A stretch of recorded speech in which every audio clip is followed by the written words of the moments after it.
ನಮಸ್ಕಾರ. ಸ್ಪಂದನ ವಾಹಿನಿಯ ಕವಿ ಸಮಯ ಕಾರ್ಯಕ್ರಮಕ್ಕೆ ಆತ್ಮೀಯ ಸ್ವಾಗತ. ಇಂದು ನಮ್ಮೊಂದಿಗಿದ್ದಾರೆ ಹಿರಿಯ ಕವಯತ್ರಿ ಶ್ರೀಮತಿ ವೈಲೆಟ್ ಪಿಂಟೋ ಇವರನ್ನು ಕಾರ್ಯಕ್ರಮಕ್ಕೆ ಆತ್ಮೀಯವಾಗಿ ಸ್ವಾಗತಿಸುತ್ತೇನೆ. ಇಂದಿನ ಕವಿ ಸಮಯದಲ್ಲಿ ನಮ್ಮೊಂದಿಗಿದ್ದಾರೆ ಚತುರ್ಭಾಷಾ ಕವಯತ್ರಿ ಶ್ರೀಮತಿ ವೈಲೆಟ್ ಪಿಂಟೋ ಇವರನ್ನು ಕಾರ್ಯಕ್ರಮಕ್ಕೆ ಆತ್ಮೀಯವಾಗಿ ಸ್ವಾಗತಿಸುತ್ತೇನೆ. ಮನದ ಭಾವಗಳ ಪದಗಳಲ್ಲಿ ಕಟ್ಟಿ ಜಗದ ಡೊಂಕನ್ನು ಹೆಣೆದು ಕುಟ್ಟಿ ಓದುಗರ ಎದೆಗಳಿಸೋ ಕವಿ ಆಂತರ್ಯ ತೆರೆದಿಡು ವಿಸ್ಮಯ ಈ ಕವಿ ಸಮಯ. ನಾನು ಅನಿತಾ ಸಿಕ್ವೇರ.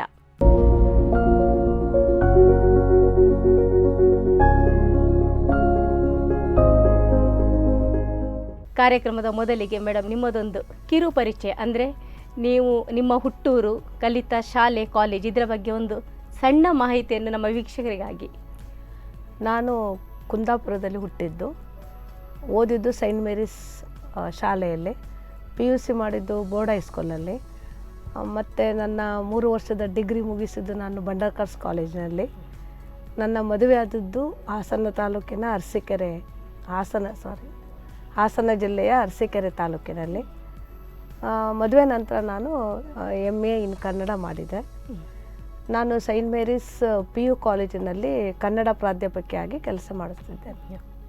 ತಂದೆ ತಾಯಿಯವರ ಹೆಸರು? ನನ್ನ ತಂದೆ ಹೆಸರು ಆಂಟೋನಿ ಬರೆಟ್ಟೋ, ತಾಯಿ ಹೆಸರು ಆಂಜಲಿನ್ ಬರೆಟ್ಟೋ, ಒಬ್ಬ ತಮ್ಮ ಜೋಸಿ ಬರೆಟ್ಟೋ. ನನ್ನ ಪತಿಯ ಹೆಸರು ರಾಬರ್ಟ್ ಪಿಂಟೋ, ಒಬ್ಬಳೆ ಮಗಳು ಶ್ವೇತಾ ಪಿಂಟೋ. ಈಗ ಮೊದಲಾಗಿ ಈ ಬರವಣಿಗೆ ಅಂದರೆ ಸಾಹಿತ್ಯ ಆಸಕ್ತಿ ನಿಮ್ಮಲ್ಲಿ ಹೇಗೆ ಮೂಡಿತು? ನಾನು ನನ್ನ ಕಾಲೇಜ್ ದಿನಗಳಲ್ಲೇ ನಾನು ಬರೆಯಲಿಕ್ಕೆ ಆಸಕ್ತಿ ಇತ್ತು, ಆದರೆ ಬರೆಯಲಿಕ್ಕೆ ಸ್ವಲ್ಪ ಮುಜುಗರ, ಹಿಂದೇಟು ಹೀಗೆಲ್ಲ ಆಗ್ತಾಯಿತ್ತು. ನನ್ನ ಮದುವೆ ನಂತರ ನನ್ನ ಪತಿ ನನಗೆ ಬರೆಯಲಿಕ್ಕೆ ಮತ್ತು ನನ್ನ ತಂಗಿ ನನಗೆ ಬರೆಯಲಿಕ್ಕೆ ತುಂಬ ಪ್ರೋತ್ಸಾಹ ಮಾಡಿದರು. ಆವಾಗಿನಿಂದ ನಾನು ನಿರಂತರವಾಗಿ ಬರೀತಾ. ಅಂದರೆ ಕಾಲೇಜ್ ದಿನದಲ್ಲಿ ನೀವು ಸಾಹಿತ್ಯ ರಚನೆ ಮಾಡಿಲ್ಲ? ಬರವಣಿಗೆಯಲ್ಲಿ ಆಸಕ್ತಿ? ಅಂದರೆ ಬರವಣಿಗೆಯಲ್ಲಿ ಆಸಕ್ತಿ ಇತ್ತು, ತುಂಬ ಪುಸ್ತಕಗಳನ್ನು ಓದ್ತಾ ಇದ್ದೆ, ಬರಿಬೇಕಂತ ಹುಮ್ಮಸ್ಸಿತ್ತು, ಆದರೆ ನನಗೆ ವಿದ್ಯಾಭ್ಯಾಸದ ಜಾಸ್ತಿ ಗಮನ ಇತ್ತು. ಈಗ ಕಾಲೇಜ್ ದಿನಗಳಲ್ಲಿ ಪುಸ್ತಕಗಳನ್ನು ಓದ್ತಾ ಇದ್ರ?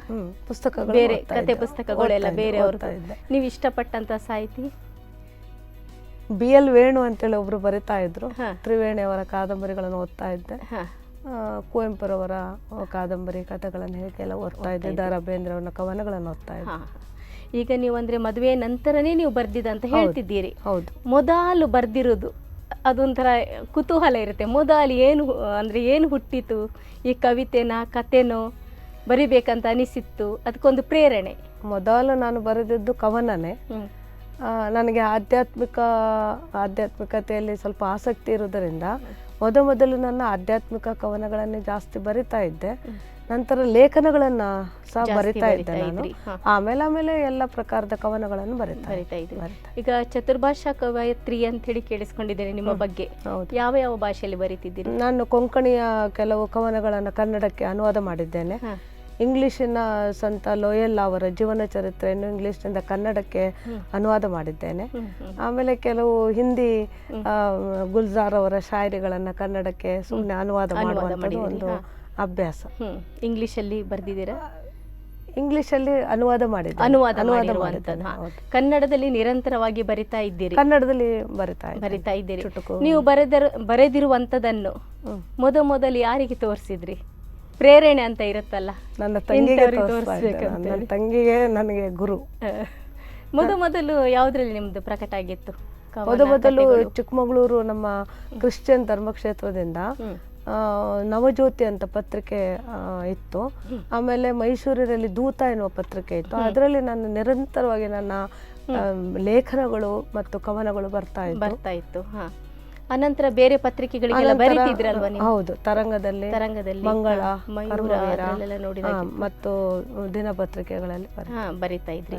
ಮತ್ತೆ ಆಕಾಶವಾಣಿಗೆ ಪ್ರಯತ್ನಿಸಿದ್ರೆ? ಆಕಾಶವಾಣಿಯಲ್ಲೂ, ಹಾಸನ ಆಕಾಶವಾಣಿಯಲ್ಲಿ ನನ್ನ 2 ಕಾರ್ಯಕ್ರಮ ಪ್ರಕಟವಾಗಿತ್ತು. ಈಗ ಈ ಬರೆದಿರುವಂತಹ ಎಲ್ಲ ಈ ಕತೆ ಕವನ ಆಗಲಿ ತುಂಬಾ ಇದಾವೆ. ಸುಮಾರು ವರ್ಷದಿಂದ ನಿರಂತರವಾಗಿ ಬರಿತಾ ಇದ್ದೀರಲ್ಲ. ಹೌದು. ಈಗಂದ್ರೆ ಅರಸೀಕೆರೆಗೆ ಹೋಗಿ ಎಷ್ಟು ವರ್ಷ ಆಯ್ತು ನೀವು? ಹೆಚ್ಚು ಕಮ್ಮಿ ಅವಾಗಿಂದ ಬರಿತಿದ್ದೀರಿ ನೀವು ಮದುವೆ ಆದ ನಂತರ? 33 ವರ್ಷ ಆಯ್ತು. ಅಲ್ಲಿಂದ ನಿಮ್ಮ ಸಾಹಿತ್ಯ ಸೇವೆ ನಡೀತಾ ಇದೆ, ಬರಿತಾ ಇದ್ದೀರಿ. ಹಾ, ಅದು ಬರೆದಿರುವಂತದ್ದು ಪುಸ್ತಕ ರೂಪದಲ್ಲಿ ಏನಾದ್ರು ಹೊರತಂದಿರುವ? 2019ರಲ್ಲಿ ನನ್ನೊಂದು ಕವನ ಸಂಕಲನ ಅರ್ಧ ಕೊಡ ನೀರು ಅನ್ನೋದು ಪ್ರಕಟಗೊಂಡಿತ್ತು. ಶ್ರೀ ಜಯಪ್ರಕಾಶ್ ಮಾವಿನಕುಳಿ ನನ್ನ ಅಧ್ಯಾಪಕರು ಆಗಿದ್ರು ಅವರು ಅದನ್ನು ಬಿಡುಗಡೆಗೊಳಿಸಿದ್ರು. ನೀವೀಗ ಸುಮಾರು 33 ವರ್ಷಗಳಿಂದ ಬರಿತಾ ಇದ್ದೀರಿ. ಬರೆದಿರುವಂತಹ ಕತೆ ಕವನಗಳು ಅನೇಕ ಇದೆ. ಮತ್ತು ಫೇಸ್ಬುಕ್ಕಲ್ಲಿ ಸಹ ನಾನು ನೋಡಿದ್ದೇನೆ, ತುಂಬ ಜನ ಮೆಚ್ಚುಗೆ ವ್ಯಕ್ತಪಡಿಸ್ತಾ ಇದ್ದಾರೆ. ಹಾಗೆ ನಿಮ್ಮ ಬರಹಗಳ ರಾಶಿನೇ ಇದೆ ಅನಿಸುತ್ತೆ. ಒಂದೇ ಒಂದು ಪುಸ್ತಕ ಬಿಡುಗಡೆ ಆಗಿದೆ ಅಂತಿದ್ದೀರಿ. ಇನ್ನೇನಾದರೂ ಪುಸ್ತಕವನ್ನು ಕೃತಿ ಬಿಡುಗಡೆ ಮಾಡುವಂತಹ ಯೋಚನೆ ಏನಾದರೂ ಇದೆಯಾ? ಹೌದು, ಮುಂದಿನ ವರ್ಷದಲ್ಲಿ ನಾನೊಂದೆರಡು ಕವನ ಸಂಕಲನಗಳನ್ನು ಕನ್ನಡದಲ್ಲಿ ಮತ್ತು ಅದು ಕೊಂಕಣಿಯಲ್ಲಿ ಬಿಡುಗಡೆ ಮಾಡೋಣ ಅಂತ ಯೋಚನೆಯಲ್ಲಿದ್ದೇನೆ. ಈಗ ಈ ಸಾಹಿತ್ಯ ಕ್ಷೇತ್ರ ಬಿಟ್ಟು ಬೇರೆ ಯಾವುದರಲ್ಲಿ ಆಸಕ್ತಿ ಇದೆ? ಬೇರೆ ನನಗೆ ಆ್ಯಂಕರಿಂಗ್ ಮಾಡೋದು ಮತ್ತು ನಾನು ಕನ್ನಡ ಪ್ರಾಧ್ಯಾಪಕಿ ಆಗಿರೋದರಿಂದ ಮಕ್ಕಳಿಗೆ ಒಂದು ಸ್ವಲ್ಪ ಪುಸ್ತಕಕ್ಕಿಂತ ಹೆಚ್ಚಿನ ಜ್ಞಾನವನ್ನು ಹೇಳೋದು, ಹಾಡುವುದು, ಆಧ್ಯಾತ್ಮಿಕದಲ್ಲಿ ನನಗೆ ತುಂಬ ಆಸಕ್ತಿ ಇದೆ. ಈಗ ಪ್ರಾಧ್ಯಾಪಿಕೆ ಅಂತ ಹೇಳಿದ್ರಿ, ಮಕ್ಕಳ ಬಗ್ಗೆ ಆಸಕ್ತಿ ಇದೆ. ನಮ್ಮ ಮಕ್ಕಳ ಓದಿನ ಆಸಕ್ತಿ ಹೇಗಿದೆ? ಅಂದರೆ ಈ ಪುಸ್ತಕಗಳ ಓದಿನ ಬಗ್ಗೆ ಹೇಳೋದು ಇಲ್ಲ ಇಲ್ಲ ಇಲ್ಲ ಕಡಿಮೆ ಆಗಿದೆ, ತುಂಬ ಕಮ್ಮಿ ಆಗಿದೆ. ಅವರ ಪುಸ್ತಕಗಳನ್ನು ಕೂಡ ಅವರು ಓದೋದಿಲ್ಲ, ಲೈಬ್ರರಿಯನ್ನು ಯೂಸ್ ಮಾಡೋದಿಲ್ಲ. ಆಸಕ್ತಿ ಕಾರಣ ಏನಿರ್ಬೋದು? ಕಾರಣ ಮೀಡಿಯಾ. ಅವ್ರಿಗೆ ಬೇಕಾದಲ್ಲ ಯೂಟ್ಯೂಬಲ್ಲೇ ಗೂಗಲಲ್ಲಿ ಸಿಗ್ತದೆ, ಹಾಗಾಗಿ ಅವರು ಪುಸ್ತಕಗಳತ್ತ ಅಷ್ಟು ಗಮನ ಹರಿಸೋದಿಲ್ಲ. ಈಗ ಈ ಸಾಮಾಜಿಕ ಜಾಲತಾಣಗಳು, ಅದ್ರ ಬಗ್ಗೆ ನೀವೇನು ಹೇಳ್ತೀರಿ? ಅದು ನಮ್ಗೆ ಎಷ್ಟು ಉಪಕಾರಿಯಾಗಿದೆ ಅಂತ ಹೇಳ್ಬೋದು? ತುಂಬಾ ಉಪಕಾರಿ ಆಗಿದೆ. ಈಗ ಯಾಕಂದ್ರೆ ಮಕ್ಕಳಿಗೆ ಸ್ವಲ್ಪ ಆಸಕ್ತಿ ಹೋಗಿದೆ ಯೂಟ್ಯೂಬ್ ಎಲ್ಲ ಅಂತ ಹೇಳಿದ್ರಲ್ಲ, ಹಾಗೆ ಅದ್ರ ಬಗ್ಗೆ ಸ್ವಲ್ಪ. ಅಲ್ಲ, ಮಕ್ಕಳಿಗೆ ಆಸಕ್ತಿ ಅಂದ್ರೆ ಪುಸ್ತಕದಲ್ಲಿ ಆಸಕ್ತಿ ಕಳೆದುಕೊಳ್ಳೋದಕ್ಕೆ ಕಾರಣ ಅಂದ್ರೆ ಅವರಿಗೆ ಸಾಮಾಜಿಕ ಜಾಲತಾಣದಲ್ಲಿ ಬೇರೆ ಚಟುವಟಿಕೆಗಳು, ಬೇರೆ ಇದು ತುಂಬಾ ಇದೆ ಅವರಿಗೆ. ಹಾಗಾಗಿ ಅವರು ಪುಸ್ತಕದ ಆಸಕ್ತಿ ಕಳೆದುಕೊಳ್ತಾರೆ. ನಮ್ಗೆ ಸಾಮಾಜಿಕ ಜಾಲತಾಣ ತುಂಬಾ ಉಪಕಾರಿಯಾಗಿದೆ, ಬರವಣಿಗೆಗಾರರಿಗೆ ತುಂಬಾ ಉಪಯೋಗ ಆಗಿದೆ. ಹೌದು, ಇದು ಎಲ್ಲ ಕವಿಗಳು ಸಹ ಹೇಳಿರುವಂತದ್ದು ಮಾತು. ಯಾಕಂದ್ರೆ ಎಲ್ಲೋ ಇದ್ದವರಿಗೆ ನಮ್ಗೆ ಒಂದು ವೇದಿಕೆ ಅಂತ ಹೇಳ್ಬೋದು, ಬೇಗ ನಾವು ಅದರಲ್ಲಿ ಗುರುತಿಸಲ್ಪಡ್ತೇವೆ. ಹೌದು. ಈ ಮಕ್ಕಳ ಆಸಕ್ತಿಯನ್ನು ಹೇಗೆ ಮತ್ತೆ ಓದಿನತ್ತ, ಸಾಹಿತ್ಯ ಆಸಕ್ತಿ ಹತ್ತ ಮೂಡಿಸ್ಬೋದು? ಏನಾದ್ರು ಅನಿಸ್ತಿದೆಯಾ? ಏನು ರಕ್ತಗತವಾಗಿ ಬಂದ್ರೆ ಅದು ನಮ್ಮ ಪುಣ್ಯ ರಕ್ತಗತವಾಗಿ ಬರ್ಬೇಕು. ಯಾಕಂದ್ರೆ ಇಲ್ಲ ಅಂತ ಹೇಳಿ ಅಲ್ಲ, ಇದ್ದಾರೆ, ತುಂಬಾ ಮಕ್ಕಳಿದ್ದಾರೆ ಈಗಲೂ ಪುಸ್ತಕಗಳನ್ನು ಓದುವಂತವ್ರು ಇದ್ದಾರೆ, ರಚನೆ ಮಾಡುವಂತವ್ರು ಇದ್ದಾರೆ. ಆದ್ರೂ ತುಂಬಾ ಜನ ನಮ್ಗೆ ಸಿಗ್ಲಿಕ್ಕಿಲ್ಲ ತರಗತಿಯಲ್ಲಿ. ಈಗ ಈ ಫೇಸ್ಬುಕ್ ಅಲ್ಲೆಲ್ಲ ಕತೆ ಕವನಗಳನ್ನು ನೀವು ಹಾಕ್ತಾ ಇದ್ದೀರಿ, ಅದ್ರ ಬಗ್ಗೆ ನಿಮ್ಮ ಅಭಿಪ್ರಾಯವನ್ನು ಸ್ವಲ್ಪ ಹೇಳಿ. ಪ್ರೋತ್ಸಾಹ ಹೇಗೆ ಸಿಗ್ತಾ ಇದೆ? ಯಾವಾಗಿಂದ ಬರೀಲಿಕ್ಕೆ ಶುರು ಮಾಡಿದ್ರಿ ಅದರ ಬಗ್ಗೆ? ಯಾಕಂದ್ರೆ ನಾನು ನೋಡಿದೆ ಒಂದೇ ದಿನದಲ್ಲಿ 500ರಷ್ಟು ಅದು ಲೈಕ್ ಕೊಟ್ಟವರಿದ್ದಾರೆ, 200ಕ್ಕಿಂತಲೂ ಜಾಸ್ತಿ ಶೇರ್ ಆಗಿರುವಂಥ ನಿಮ್ಮ ಕವನಗಳನ್ನು ನೋಡಿದ್ದೇನೆ. ಎಷ್ಟು ವರ್ಷದಿಂದ ಹಾಕ್ತಾ ಇದ್ದೀರಿ ನೀವು ಫೇಸ್ಬುಕ್ಕಿಗೆ? ಒಂದು 4-5 ವರ್ಷದಿಂದ ಬರೀತಿದ್ದೀರಿ. ಏನು ಅನಿಸ್ತದೆ? ತುಂಬಾ ಖುಷಿ ಅನಿಸ್ತದೆ. ಬೇಗ ನಮ್ಮ ಬರಹಗಳು ಓದುಗರಿಗೆ ರೀಚ್ ಆಗ್ತದೆ. ಆಮೇಲೆ ಅವ್ರು ನಮ್ಮನ್ನ ಉತ್ತೇಜಿಸ್ತಾರೆ, ಮತ್ತೆ ಅಭಿಪ್ರಾಯಗಳನ್ನು ಹೇಳ್ತಾರೆ. ಅದು ತುಂಬಾ ಫೀಡ್ಬ್ಯಾಕ್ ಕೊಡ್ತಾರೆ ನಮ್ಗೆ. ಹಾಗಾಗಿ ನಮ್ಗೆ ಗೊತ್ತಾಗ್ತದೆ, ಸಾಮಾನ್ಯವಾಗಿ ಫೀಡ್ಬ್ಯಾಕ್ ನೋಡಿದಾಗ ನಮ್ಮ ಬರವಣಿಗೆಗಳನ್ನ ನಾವೆಲ್ಲಿ ಮೊನಚುಗೊಳಿಸ್ಬೇಕು, ಹೇಗೆ ತಿದ್ದುಪಡಿ ಮಾಡಬೇಕು ಅನ್ನೋದು ಗೊತ್ತಾಗ್ತದೆ. ನಾನು ನೋಡಿದಾಗೆ ನಮ್ಮ ಕುಂದಾಪುರ ಗ್ರೂಪಿನಲ್ಲಿ ನಿರಂತರವಾಗಿ ಬರಿತಾ ಇದ್ದೀನಿ. ನಮ್ಮ ಕುಂದಾಪುರ ನಾನು ಹುಟ್ಟಿದ ಊರು. ನಮ್ಮ ಜನ ನನಗೆ ಇವಾಗ್ಲೂ ತುಂಬಾ ಬೆನ್ನು ತಟ್ಟಿ ಪ್ರೋತ್ಸಾಹಿಸ್ತಾರೆ. ಹಾಗಾಗಿ ನಾನು ನಮ್ಮ ಕುಂದಾಪುರ ಗ್ರೂಪಿಗೆ ತುಂಬಾ ಚಿರಋಣಿಯಾಗಿದೆ. ಈಗ ಕತೆಗಳನ್ನು ಬರೀತೀರ ಅಂತ ಹೇಳಿದ್ರೆ, ಕವನ ಸಹ ಕೇಳಿದೆ. ಮತ್ತೆ ಬೇರೆ ಯಾವ ಇದರಲ್ಲಿ ನಿಮ್ಗೆ ಆಸಕ್ತಿ ಇದೆ? ಪ್ರಾಕಾರಗಳಲ್ಲೆಲ್ಲ ಬರೀತಿದ್ದೀರಿ? ಜ್ಞಾನ ಕಥೆಗಳನ್ನು ಬರೀತೀನಿ, ಸಣ್ಣ ಕತೆ. ಅದು ಕಲಿಸಿದ್ದು ನನಗೆ ಫೇಸ್ಬುಕ್. ಅಭಾವಿಗಳನ್ನ, ರುಬಾಯಿಗಳನ್ನು ಬರಿತೀನಿ, ಚುಟುಕುಗಳು, ಹನಿಗವನಗಳು, ಟಂಕಗಳು. ಇದು ಅಂತರ್ಜಾಲದಲ್ಲಿ ಕೆಲವು ಸ್ಪರ್ಧೆಗಳು, ಅದರಲ್ಲಿ ಭಾಗವಹಿಸೋದು ಒಂದು ನಂದು ಒಂದು ಅಭ್ಯಾಸ. ಈಗ ಇಷ್ಟೊಂದು ನೀವು ಈ ಕವಿಗೋಷ್ಠಿಗಳಲ್ಲಿ ಅದರಲ್ಲೆಲ್ಲ ಭಾಗವಹಿಸಿದ್ರಂತ ಕೇಳ್ಕೊಂಡು, ಈ ಸನ್ಮಾನಗಳು ಅಥವಾ ಪ್ರಶಸ್ತಿಗಳು ಏನಾದರೂ ಬಂದಿರೋದು? ಶ್ರೀಯುತ ದೇಶಪಾಂಡೆ ಬೀದರ್, ಅವರ ಮಂದಾರ ಪ್ರತಿಷ್ಠಾನದಿಂದ ನನಗೆ ಕಾವ್ಯ ಗಂಗೋತ್ರಿ ಪ್ರಶಸ್ತಿ ಸಿಕ್ಕಿದೆ. ಹೌದು. ಮತ್ತೆ ಸನ್ಮಾನಗಳು ಈ ಊರಲ್ಲೆಲ್ಲ ಸನ್ಮಾನ ಕರೆಯುವಂಥದ್ದು ಕಾಲೇಜ್ಗಳಲ್ಲಿ ಅಂಥವೆಲ್ಲ ಇದೆ, ಚಿಕ್ಕ ಪುಟ್ಟ ನಡೆದಿದ್ದಾವೆ. ಹೌದು. ಈಗ ನಮ್ಮ ವೀಕ್ಷಕರಿಗೋಸ್ಕರ ಒಂದೆರಡು ಕವನಗಳನ್ನು ಓದ್ತೀರಾ? ನನ್ನ ಕವನದ ಶೀರ್ಷಿಕೆ ಜೋಡಿ ಪಯಣ. ಸಂಜೆ ಪಯಣದ ದಾರಿಯಲ್ಲಿ ಯಾರಿಲ್ಲದಿದ್ದರೂ ಜೊತೆಯಲ್ಲಿ ನಿನಗೆ ನಾನು ನನಗೆ ನೀನು.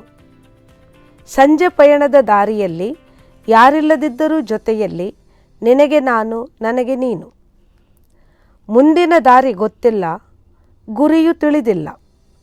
ಪಯಣದುದ್ದಕ್ಕೂ ಜೊತೆ ಇರುವೆ ನಾನು, ಇಷ್ಟು ಸಾಕಲ್ಲವೇನು? ಪಯಣದುದ್ದಕ್ಕೂ ಜೊತೆ ಇರುವೆ ನಾನು, ಇಷ್ಟು ಸಾಕಲ್ಲವೇನು? ಮೈಯಲ್ಲಿ ಕಸುವಿಲ್ಲ, ಕೈಯಲ್ಲಿ ಕಸುಬೂ ಇಲ್ಲ. ಮೈಯಲ್ಲಿ ಕಸುವಿಲ್ಲ, ಕೈಯಲ್ಲಿ ಕಸುಬೂ ಇಲ್ಲ. ಒಡಹುಟ್ಟು ಜನ್ಮದಾತರು ಇಲ್ಲ. ಕರುಳ ಕುಡಿಗಳು ಹಬ್ಬಿವೆ ಇನ್ನೆಲ್ಲೋ.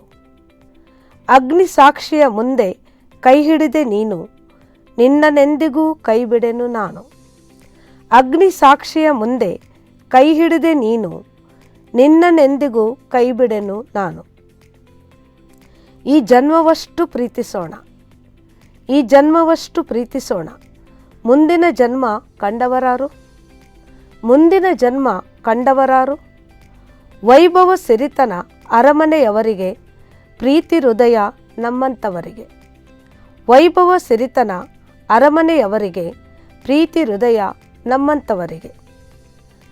ಎಲ್ಲಿಂದಲೋ ಬಂದು ಜೊತೆಯಾದೆವು, ಜೊತೆಯಾಗಿಯೇ ನಡೆದೆವು. ಎಲ್ಲಿಂದಲೋ ಬಂದು ಜೊತೆಯಾದೆವು, ಜೊತೆಯಾಗಿಯೇ ನಡೆದೆವು. ಪ್ರೇಮ ದಾಖಲೆಗಳಲ್ಲಿ ಇಲ್ಲ ನಮ್ಮ ಹೆಸರು, ಪ್ರೇಮ ದಾಖಲೆಗಳಲ್ಲಿ ಇಲ್ಲ ನಮ್ಮ ಹೆಸರು. ಜೊತೆಯಾಗಿಯೇ ಕೊನೆಯಾಗಲಿ ಉಸಿರು, ಜೊತೆಯಾಗಿಯೇ ಕೊನೆಯಾಗಲಿ ಉಸಿರು. ನನ್ನ ಇನ್ನೊಂದು ಕವನದ ಶೀರ್ಷಿಕೆ ನೆನಪಿದೆಯಾ ನಿನಗೆ. ನೀ ನನ್ನ ನೋಡಲು ಬಂದ ಹೊತ್ತು ತಲೆ ಬಗ್ಗಿಸಿ ಕಣ್ಣಲ್ಲೇ ಕೊಟ್ಟ ಸಮ್ಮತಿ. ನಿನ್ನದು ಅದೇ ಎಂದು ಚಪ್ಪರಿಸಿದೆ ಸಿಹಿ. ಆಗ ನಮ್ಮೂರಲ್ಲಿ ಭರತದ ಹೊತ್ತು, ಆಗ ನಮ್ಮೂರಲ್ಲಿ ಭರತದ ಹೊತ್ತು. ನೆನಪಿದೆಯಾ ನಿನಗೆ ನನ್ನ ಭೇಟಿಗೆ 100 ಕಾರಣ ಒಡ್ಡಿ, 1000 ಕನಸುಗಳನ್ನು ಹಂಚಿ, ಎದೆಯಲ್ಲಿ ತೂಗಿದೆ ಒಲವಿನ ಉಯ್ಯಾಲೆ. ನನ್ನ ಭೇಟಿಗೆ 100 ಕಾರಣ ಒಡ್ಡಿ, 1000 ಕನಸುಗಳನ್ನು ಹಂಚಿ, ಎದೆಯಲ್ಲಿ ತೂಗಿದೆ ಒಲವಿನ ಉಯ್ಯಾಲೆ. ಆಗ ಮಾಮರದಲ್ಲಿ ಕೋಗಿಲೆ ಹಾಡುವ ಹೊತ್ತು, ಆಗ ಮಾಮರದಲ್ಲಿ ಕೋಗಿಲೆ ಹಾಡುವ ಹೊತ್ತು. ನೆನಪಿದೆಯಾ ನಿನಗೆ ಅಗ್ನಿಕುಂಡದ ಮುಂದೆ ನಾನು ನಿನ್ನವಳಾಗಿ, ಸಪ್ತಪದಿಯನ್ನು ಜೊತೆಯಾಗೇ ನಡೆದು, ನಿನ್ನ ಅರಮನೆಯ ಹೊಸಿಲು ತುಳಿದ ಹೊತ್ತು. ಆಗ ದೇವರ ಮನೆಯಲ್ಲಿ ಮಂಗಳಾರತಿಯ ಹೊತ್ತು. ನೆನಪಿದೆಯಾ ನಿನಗೆ ಅಗ್ನಿಕುಂಡದ ಮುಂದೆ ನಾನು ನಿನ್ನವಳಾಗಿ, ಸಪ್ತಪದಿಯನ್ನು ಜೊತೆಯಾಗೇ ನಡೆದು, ನಿನ್ನ ಅರಮನೆಯ ಹೊಸಿಲ ತುಳಿದ ಹೊತ್ತು. ಆಗ ದೇವರ ಮನೆಯಲ್ಲಿ ಮಂಗಳಾರತಿಯ ಹೊತ್ತು. ಮನೆಯ ಬಾಗಿಲು ತೋರಣ ಒಣಗಿ, ದೇವರ ಮನೆಯ ದೀಪ ಮಬ್ಬಾಗಿ. ಮನೆಯ ಬಾಗಿಲ ತೋರಣ ಒಣಗಿ, ದೇವರ ಮನೆಯ ದೀಪ ಮಬ್ಬಾಗಿ. ಕರುಳ ಕುಡಿಗಳು ಬಳ್ಳಿಗಳಾಗಿ ಇನ್ನೆಲ್ಲೋ ಹಬ್ಬಿ, ಕರುಳ ಕುಡಿಗಳು ಬಳ್ಳಿಗಳಾಗಿ ಇನ್ನೆಲ್ಲೋ ಹಬ್ಬಿ. ಒಂಟಿತನಕ್ಕೆ ನೀನು ಜೊತೆಯಾಗಿದ್ದೊಂದೇ ನೆನಪು, ಒಂಟಿತನಕ್ಕೆ ನೀನು ಜೊತೆಯಾಗಿದ್ದೊಂದೇ ನೆನಪು. ಈಗ ಪಡುವಣದಲ್ಲಿ ಸೂರ್ಯ ಮುಳುಗುವ ಹೊತ್ತು, ಈಗ ಪಡುವಣದಲ್ಲಿ ಸೂರ್ಯ ಮುಳುಗುವ ಹೊತ್ತು. ಇನ್ನೊಂದು ಕವನ ಓದ್ಲಾ? ನನ್ನ ಕೊನೆಯ ಕವನದ ಶೀರ್ಷಿಕೆ ತಾಯಿ. ನಾನು ನಿನ್ನನ್ನು ಪ್ರೀತಿಸಿದಷ್ಟು ನೀನು ನನ್ನನ್ನು ಪ್ರೀತಿಸಲಾರೆ. ನಾನು ನಿನ್ನನ್ನು ಪ್ರೀತಿಸಿದಷ್ಟು ನೀನು ನನ್ನನ್ನು ಪ್ರೀತಿಸಲಾರೆ. ನಾನು ನಿನಗಾಗಿ ಸಹಿಸಿದಷ್ಟು ನೀನು ನನಗಾಗಿ ಸಹಿಸಲಾರೆ. ನಾನು ನಿನಗಾಗಿ ಸಹಿಸಿದಷ್ಟು ನೀನು ನನಗಾಗಿ ಸಹಿಸಲಾರೆ. ನಾನು ನಿನಗಾಗಿ ಕೊಟ್ಟಷ್ಟು ನೀನು ನನಗಾಗಿ ಕೊಡಲಾರೆ. ನಾನು ನಿನಗಾಗಿ ಕೊಟ್ಟಷ್ಟು ನೀನು ನನಗಾಗಿ ಕೊಡಲಾರೆ. ನಾನು ನಿನಗಾಗಿ ಅತ್ತಷ್ಟು ನೀನು ನನಗಾಗಿ ಅಳಲಾರೆ. ನಾನು ನಿನಗಾಗಿ ಅತ್ತಷ್ಟು ನೀನು ನನಗಾಗಿ ಅಳಲಾರೆ. ನಾನು ನಿನಗಾಗಿ ತ್ಯಾಗ ಮಾಡಿದಷ್ಟು ನೀನು ನನಗಾಗಿ ಮಾಡಲಾರೆ. ನಾನು ನಿನಗಾಗಿ ತ್ಯಾಗ ಮಾಡಿದಷ್ಟು ನೀನು ನನಗಾಗಿ ಮಾಡಲಾರೆ. ನಾನು ನಿನಗೆ ಮೊದಲ ಸ್ಥಾನ ಕೊಟ್ಟಷ್ಟು ನೀನು ನನಗೆ ಕೊಡಲಾರೆ. ನಾನು ನಿನಗೆ ಮೊದಲ ಸ್ಥಾನ ಕೊಟ್ಟಷ್ಟು ನೀನು ನನಗೆ ಕೊಡಲಾರೆ. ಇಷ್ಟೆಲ್ಲ ಗೊತ್ತಿದ್ದು ನನ್ನ ಕೊನೆಯ ಉಸಿರಿನಲ್ಲಿಯೂ ಉಸಿರು ಬೇಕೋ ನೀನು ಬೇಕೋ ಎಂದು ಕೇಳಿದರೆ, ಉಸಿರು ಬೇಕೋ ನೀನು ಬೇಕೋ ಕೇಳಿದರೆ, ನೀನೇ ಬೇಕು ಎನ್ನುವೆ, ನೀನೇ ಬೇಕು ಎನ್ನುವೆ. ನಾನು ನಿನ್ನ ತಾಯಿ ಅಲ್ಲವೇ, ನಾನು ನಿನ್ನ ತಾಯಿ ಅಲ್ಲವೇ. ತುಂಬ ಸೊಗಸಾದ ಅರ್ಥಭರಿತವಾದ ಕವನಗಳು, ಒಂದಕ್ಕೊಂದು ತುಂಬ ಚೆನ್ನಾಗಿದ್ದವು ಈ ಕವನಗಳು. ನಿಜವಾಗಿ ಅಪರೂಪಕ್ಕಿಂತ ಕವನಗಳು ಸಿಗುವುದಂತ ಹೇಳ್ಬೋದು. ಆಳದಿಂದ ಬರೆದಿರುವಂಥವು ತುಂಬ ಚೆನ್ನಾಗಿತ್ತು ಮೇಡಮ್. ಹಾಗೆ ನೀವು ಈ ಪುಸ್ತಕಗಳನ್ನು ತುಂಬ ಓದ್ತೇನೆ ಅಂತ ಹೇಳಿದ್ರಿ, ಮೊದಲಿಂದನೂ ಪುಸ್ತಕಗಳು ಓದುವ ಹವ್ಯಾಸ ಇದೆ ಅಂತ ಹೇಳಿದ್ರಿ. ಅದಕ್ಕೆ ಪ್ರೇರಣೆ ಏನಂದರೆ ಸ್ಫೂರ್ತಿ ಅಂತ ಇರುತ್ತಲ್ಲ, ಒಂದು ಬರೀ ಓದಬೇಕು ಅಂತ ಹೇಳಿ, ಅದ್ರ ಬಗ್ಗೆ ಸ್ವಲ್ಪ ಹೇಳಿ. ನನಗೆ ವಿದ್ಯಾಭ್ಯಾಸ ಅಂತ ಹೇಳಿದರೆ ಒಂದು ತಪಸ್ಸು. ಅದು ನನಗೆ ಏನನ್ನಾದರೂ ಸಾಧಿಸಬೇಕು, ಸುಮ್ಮನೆ ಕಾಟಾಚಾರ ಕಾಲೇಜಿಗೆ ಹೋಗೋದಲ್ಲ, ಹಾಗೆಲ್ಲ ಇತ್ತು. ಮತ್ತು ನಮ್ಮ ಕ್ರಿಶ್ಚಿಯನ್ ಫಾದರ್ಗಳು, ಟೀಚರ್ಸ್ಗಳು ನನಗೆ ತುಂಬ ಪ್ರಭಾವ ಬೀರಿದ್ದಾರೆ. ತುಂಬ ನೀನು ಓದಬೇಕು, ಮುಂದೆ ಬರಬೇಕು ಅಂಥೇಳಿ. ಹಾಗಾಗಿ ಅವರ ಪ್ರೇರಣೆಯಿಂದ ನಾನು ತುಂಬ ಓದ್ತಿದ್ದೆ. ಲೈಬ್ರರಿಯನ್ನು ತುಂಬ ಯೂಸ್ ಮಾಡ್ತಾ ಇದ್ದೆ. ಅದ್ರ ಜೊತೆಯಲ್ಲಿ ಈ ಪ್ರಜಾವಾಣಿ ಇಂಥದ್ದನ್ನೆಲ್ಲ ಓದೋದನ್ನು ನನಗೆ ಆವಾಗಿಂದ ಅಭ್ಯಾಸ ಆಯಿತು. ಹೌದು. ನಮ್ಮ ಈಗಿನ ಮಕ್ಕಳಿಗೆ, ಈಗ ನೀವು ಹೇಳಿದ್ರಿ ನನಗೆ ಓದೋದ್ರಲ್ಲಿ ತುಂಬ ಆಸಕ್ತಿ ಇತ್ತು ಅಂಥೇಳಿ. ಹೌದು. ಹಾಗೆ ಒಂದೆರಡು ಕಿವಿ ಮಾತು ನಮ್ಮ ಮಕ್ಕಳಿಗೋಸ್ಕರ ಏನಾದರೂ ಹೇಳ್ತೀರಾ? ಯಾಕಂದರೆ ಓದುವ ಆಸಕ್ತಿ ಬೇಕು ನಮಗೆ.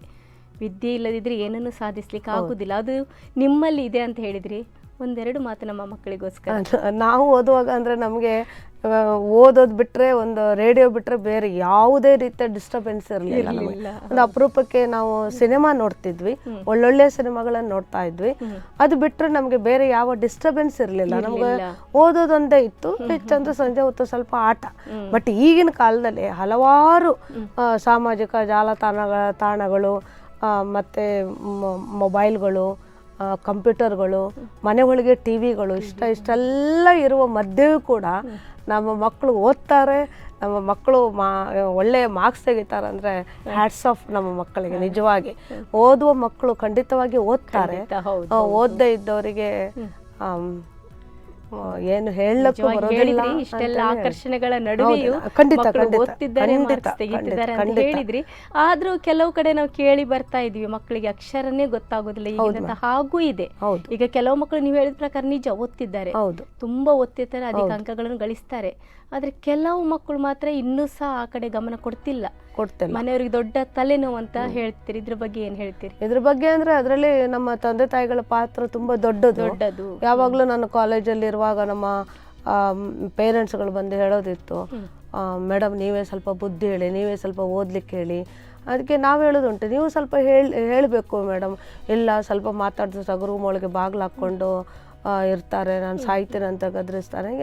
ಈಗೆಲ್ಲ ಒಂದೊಂದೇ ಮಕ್ಕಳು ಇರ್ತಾರೆ. ಆಮೇಲೆ ಒಬ್ಬರೇ ಮಗ ಅಂತ ಬೇಕಾದ ಕೊಡಿಸ್ತಾರೆ, ಕಷ್ಟ ಸುಖದ ಅನುಭವ ಇಲ್ಲ.